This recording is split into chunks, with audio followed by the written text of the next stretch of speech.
Champions trophy ക്രിക്കറ്റിൽ പാകിസ്ഥാനെതിരെ India വിജയം നേടിയിരിക്കുന്നു. വിശദാംശങ്ങളുമായി ഇപ്പോൾ അനൂപ് ഷൺമുഖനുണ്ട്. അനൂപ്, ഇപ്പോൾ ചാമ്പ്യൻസ് ട്രോഫിയിൽ ഇന്ത്യ സെമിയിലേക്ക് കടന്നിരിക്കുന്നു. എങ്ങനെയാണ് ഈ ജയം? സ്മൃതി, തീർച്ചയായിട്ടും ഏറ്റവും ആവേശകരമായ ഒരു ജയം, അതും ഒരു ബൗണ്ടറിയോട് കൂടി ഇന്ത്യ പൂർത്തിയാക്കിയിരിക്കുന്നു.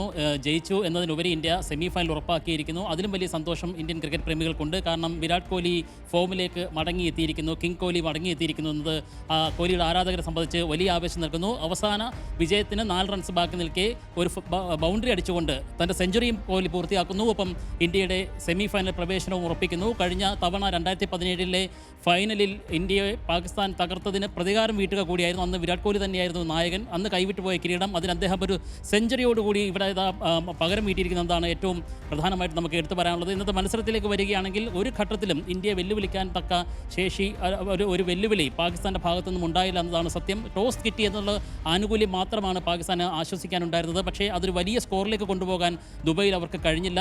270 റൺസോളം വരുന്നാൽ തന്നെ ഒരു വലിയ വെല്ലുവിളി ഉയർത്താൻ കഴിയുമായിരുന്ന പിച്ചിലാണ് അവർക്ക് 240 റൺസിൽ ഒതുങ്ങി പോകേണ്ടി വന്നത്. അതിന് ഒരു 3-ാം വിക്കറ്റിലെ സെഞ്ചുറി കൂട്ടുകെട്ട് മാത്രമാണ് അവർക്ക് എടുത്തു പറയാനുണ്ടായത്.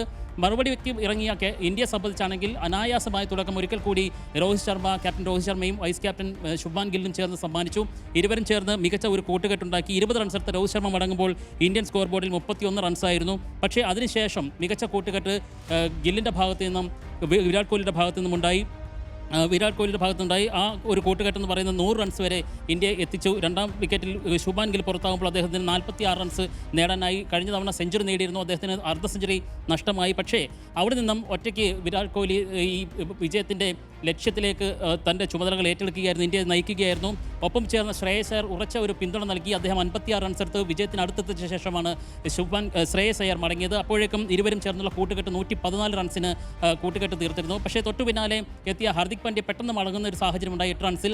അത് ഒരു ചെറിയ ആശങ്ക ഇന്ത്യൻ ക്യാമ്പിൽ ജനിപ്പിച്ചു. തുടരെ 2 വിക്കറ്റുകൾ നഷ്ടമായത്.